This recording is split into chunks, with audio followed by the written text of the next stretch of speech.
ہوتے ہیں جو اللہ اس کے دل میں بات ڈال رہے ہیں اسے مضبوطی کے ساتھ رکھنی چاہیے.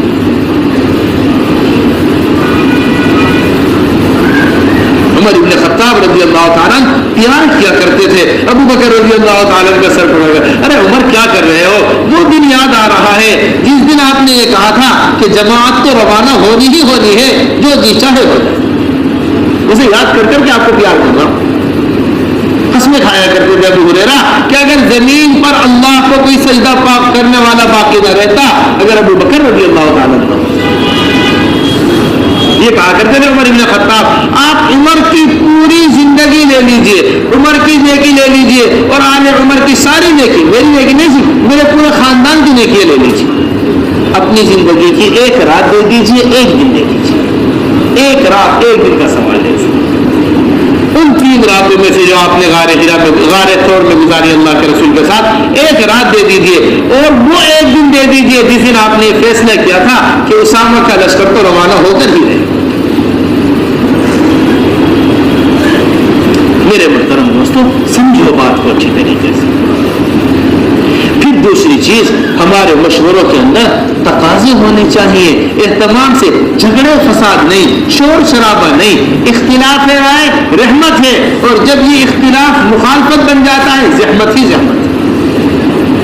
اختلاف رائے کا انکار نہیں ہے, یہ ایک صاحب نے رائے دے دی اب سب کے لیے ضروری ہے وہی رائے دے, یہ ضروری نہیں ہے. مشورے کا ہر ایک اپنی رائے رکھے سامنے. عمر ابن خطاب رائے دیا کرتے رہے, ابو بکر رضی اللہ تعالیٰ نے رائے دیا کرتے رہے, الگ الگ رائے اللہ کے رسول کے پاس آیا کرتی تھی. بدر میں بھی اسی طرح الگ الگ رائے آئی. عمر سے ابو بکر نے کیا رائے, یا رسول اللہ آپ کے رشتے دار ہیں سب کے سب, آپ ان سے جزیہ لیجیے, ان کو معاف کر دیجیے, انہیں چھوڑ دیجیے جزیہ لے کر. عمر کیا رائے ہے تمہاری؟ یا رسول اللہ جس کا جو رشتے دار ہے اس کے حوالے کریے, اپنے رشتے دار کو اپنے ہاتھ سے قتل کرے گا. میری رائے دیکھیے, زمین آسمان کا فرق ہے. رائے بالکل مختلف رائے. تو رائے تو مختلف آتی ہے, مختلف رائے ہونا بھی غلط چیز نہیں ہے, لیکن اس اپنی ہی رائے کو لے کر بیٹھ جائے آدمی, یہی نہیں ہماری رائے کی اصل ہے, یہ اختلاف ہے.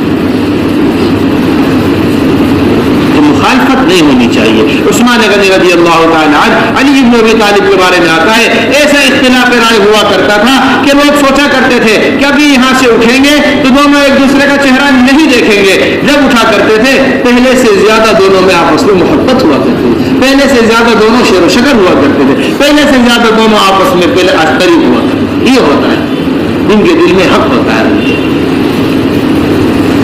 اس واسطے میرے محترم دوستو, اصرار نہ کیا کرو رائے کے اندر, ڈرتے ڈرتے رائے دیا کرو. ہمارے حضرت یہاں تک فرماتے ہیں اگر رائے قبول ہو جائے استغفار کیا کرو, اگر رائے قبول نہ ہو شکر ادا کیا کرو. یا تو الٹا ہے بالکل کہ اگر رائے قبول نہیں ہو جاتی, اگر رائے قبول ہوتی ہے تو شکر ہوتا ہے, اور اگر رائے قبول نہیں ہوتی تو احتجاج ہوتا ہے کہ ہمارے تو سنی نہیں, میرے سامنے ہماری سن لیتے تو یہ نہ ہو.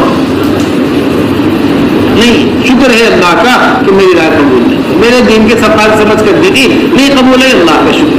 اور اگر قبول ہو گئی تو پھر کیا ہے استغفار, اے اللہ میری رائے. ہمارا جیسے فرماتے ہیں جس طرح ایک ذمہ دار سے پوچھا جائے گا فیصلے کے بارے میں, اسی طرح رائے دینے والے سے پوچھا جائے گا رائے کے بارے میں. تو دیکھی رائے آپ نے کیا صاحب, آپ کے سامنے کون سا دین کا ایسا تقاضا تھا کہ آپ نے یہ رائے دی؟ میری میرا ساتھی آگے بڑھ جائے, میری بات ساتھی کی بات چل جائے, میرا آدمی آگے بڑھ کر کام کر دے.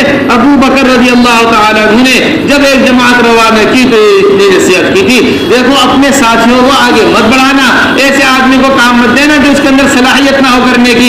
میرے نبی اکرم صلی اللہ علیہ وسلم سے فرماتے ہوئے سنا ہے, جو امیر اپنے لوگوں کو آگے بڑھاتا ہے اللہ قیامت کے دن اس امیر کی نہ فرائض قبول کرے گا نہ نوافل قبول کرے گا, اور ایسے امیر کو اٹھا کر دوزخ کے منہ کے بل دوزخ کے اندر ڈالتے ہیں. کیسے امیر کو جو اپنوں کو آگے بڑھانا چاہتا.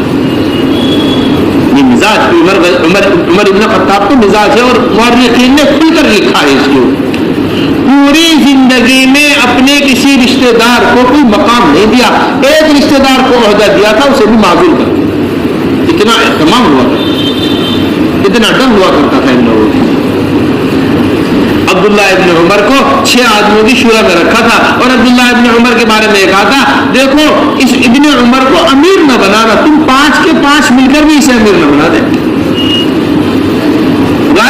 دل سے مگر ان کو امیر نہ بنا۔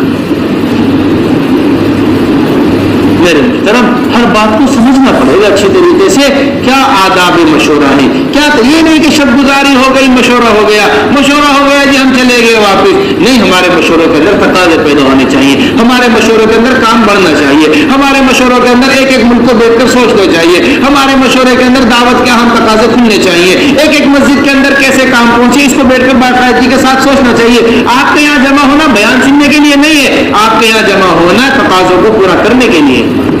حاج عبد الوہاب صاحب رحمۃ اللہ علیہ کے حوالے سے حضرت جی مولانا یوسف صاحب رحمۃ اللہ علیہ کی ہم تک یہ بات پہنچی۔ حضرت جی فرمایا کرتے تھے کہ ایک مسجد کے اطراف میں چند گھر ہوں مسلمانوں کے، ان مسجد والوں کی ذمہ داری ہے یہ بیٹھ کر سوچا کریں کہ دنیا کا کون سا ملک ایسا رہ گیا جہاں ابھی تک ہماری جماعت نہیں پہنچی۔ یہ مدینہ منورہ ہے جسے اصل میں اس الفاظ سے کہا جا رہا ہے۔ چھوٹی سی بستی ہے، بقی جو ہے وہ مدینہ منورہ سے باہر ہے، ایسی چھوٹی سی بستی مدینہ منورہ ایسی بستی ہے کہ جہاں کھانے پینے کا انتظام نہیں ہے، گھروں کے اندر کھانے کا انتظام نہیں ہے۔ اللہ کے رسول صلی اللہ علیہ وسلم اس بستی کے ذمہ دار ہیں، اللہ کے رسول اس بستی کے امیر ہیں، سردار ہیں، نبی ہیں، سب کچھ ہی اللہ کے رسول ہیں۔ اس سردار کے گھر کا یہ حال ہے، نبی کے گھر کا یہ حال ہے کہ 2-3 مہینے تک گھر میں چولہا نہیں جلتا، یہ اللہ کے رسول کے گھر کا حال ہے۔ لیکن اس بستی سے اللہ نے سارے عالم کو فتح کروایا، سارے عالم کے تقاضے اس مبارک مسجد میں سوچے جاتے ہیں۔ اس بستی کے بابرکت لوگ نکل کر ملکوں کو فتح کر لیں، ملکوں کو کھول دیں۔ بس میرے محترم دوستو، ہماری دہلی والوں کا یہ مشورہ، ہمارے دہلی والوں کی یہ شب گزاری بھی عالمی شب گزاری ہے۔ سارے عالم کے لوگ اس شب گزاری میں شریک ہوتے ہیں، سارے عالم کے لوگ چل کر اس جگہ پر آتے ہیں، کام کو سیکھتے ہیں، کام کو لے کر جاتے ہیں۔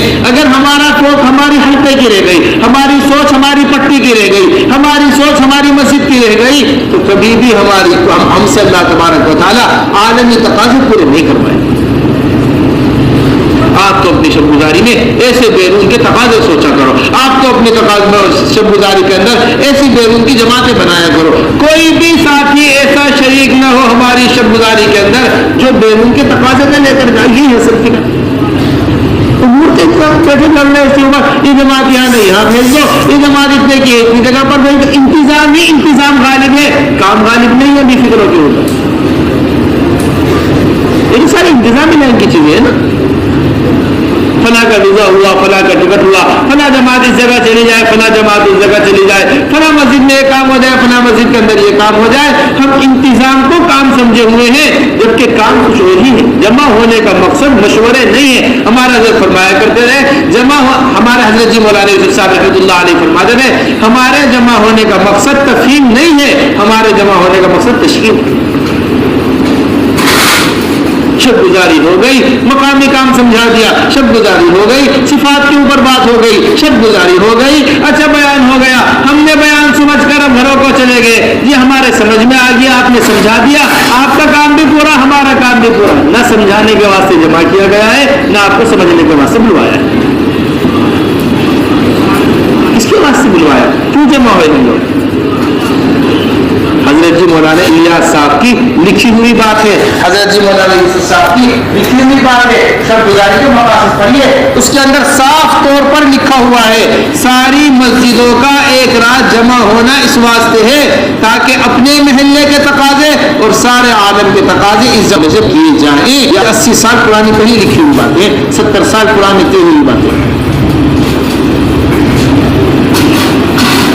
یہ شب گزاری کے مقاصد ہیں۔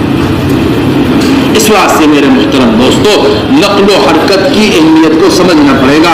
اپنی شب گزاریوں کے اندر 100% مسجد نبوی کے طرز پر آ جائیں، 100% مسلمان نمازی بن جائیں، 100% گھروں کے اندر پاک اعمال کے ساتھ تعلیم زندہ ہو جائے، اور 100% گھروں سے اللہ کے راستے میں نکلنے والے بن جائیں۔ کوئی مسلمان گھر ہمارے دہلی کے اندر ایسا باقی نہ رہے جس کا دروازہ ہم اس ایک ہفتے کے اندر کھٹکھٹا نہ دیں، جس دروازے کے ہم خوشامد محبت نہ کریں, جس دروازے کے اوپر جا کر ہم دستک نہ دے دیں, جس مسلمان سے مل کر ہم اتنے ہم دیکھیں تو صحیح 100 سال ہو گئے کام ہوتے ہوتے, 80 سال ہو گئے کام ہوتے ہوتے, ابھی تک بھی ہمارا ایسا نظام نہیں ہے کہ ہمارے دہلی کے ایک ایک مسلمان تک دعوت پہنچ جائے. یہ جذبہ بھی تک ہمارا پیدا نہیں ہو پاتا. کیسے افسوس کی بات ہے, کیسے غم کی بات ہے. دہلی کے اندر یہ کہ ایک ایک مسلمان تک ہمارا پہنچنا, یہ ہمارے کرنے کے کام ہے مستقبل پر. یہ نہیں یہ ہمارے ذہن کا آدمی ہے, یہ تمہارے ذہن کا آدمی ہے, یہ ہماری فکر کا آدمی ہے, یہ تمہاری فکر کا آدمی ہے, اس کے اوپر ہم محنت کریں گے, اس کے اوپر تم محنت کرو. درمیان کی ساری دیواریں ہٹا دو, درمیان کے سارے پردے گرا دو, صرف امتی ہونے کے اوپر محنت کرو. جب تک یہ امتی ہونے کے اوپر محنت نہیں ہوگی اللہ کی مدد نہیں آئے گی. فرمایا کرتے رہے اگر ایک ادنا مسلمان کی بھی حقارت دل کے اندر ہے, اللہ کبھی عالم کی ہدایت کا کام نہیں لیں گے, اس سے کبھی اللہ عالم کی ہدایت کا کام نہیں لیں گے. حدیث شریف کے اندر آتا ہے ایک آدمی کو لایا جائے گا, اسے جنت کے اعلیٰ مراتب کے اوپر پہنچا دیا جائے گا. وہ پوچھے گا اے اللہ مجھے جنت کے اعلیٰ مراتب پر کچھ کیوں پہنچایا گیا ہے. ایک آدمی کو لایا جائے گا, ایسا شدید عذاب دوزخ کے اندر دیا جائے گا, وہ تکلیف سے چیخ اٹھے گا اے اللہ مجھے اس طرح عذاب کو کیوں دیا جا رہا ہے. اس سے کہا جائے گا تیرے ایک کلمے نے امت کو توڑ دیا تھا, اور جو جنت کے اعلیٰ مراتب پر ہوگا اس سے کہا جائے گا تیرے ایک کلمے نے امت کو جوڑ دیا تھا. ہم جوڑ پیدا کرنے والے بنے, توڑ پیدا کرنے والے نہ بنے. ایسا نظام ہمارا قائم ہونا چاہیے. یہ ہے مشورے اصل کرنے. پھر فلاں مینارہ, ایک مینارہ مسجد ہے, بتاؤ بھائی تمہارے یہاں 1000 گھر مسلمانوں کے تھے, تمہارے یہاں 500 گھر مسلمانوں کے, تم بتاؤ تم نے 500 گھروں میں سے کتنے گھروں کے اوپر ملاقات کر لی. تمہارے محلے کے اندر 10,000 گھر مسلمانوں کے تھے, تم بتاؤ تم نے 10,000 گھروں کے اندر سے کتنے گھروں کے اندر ملاقات کی, کتنے دروازے کھٹکھٹائے, کتنے دروازے کھلوائے, کتنے گھروں کے اندر تعلیم زندہ ہوئی, کتنے گھروں کے اندر 5 اعمال زندہ ہوئے, کتنے گھروں سے مسلمان نکلے ہیں اللہ